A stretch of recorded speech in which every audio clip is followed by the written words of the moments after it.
روزی شاه عباس از راه میگذشت، درویشی را دید روی گلیم خود خوابیده است و چنان خود را جمع کرده که به اندازه گلیم خود درآمده. شاه دستور داد یک مشت سکه به درویش دادند.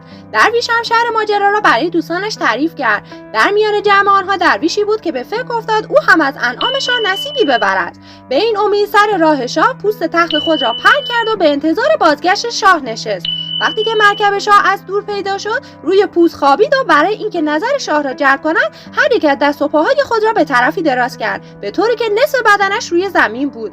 در این حال شاه به او رسید و تا درویش را دید فرمان داد آن قسمت از دست و پاهای بیرون مانده‌اش را قطع کنند. یکی از همراهان شاه از او سوال کرد که شما در رفتن درویشی را در یک مکان خفته دیدید و به او انعام دادید، اما در بازگشت درویش دیگری را خفته دیدید و سیاست فرمودید. چه سری در این کار هست؟ شاه گفت درویش اولی پای خود را به اندازه گلیم خود دراز کرده بود، اما درویش دومی پایش را از گلیمش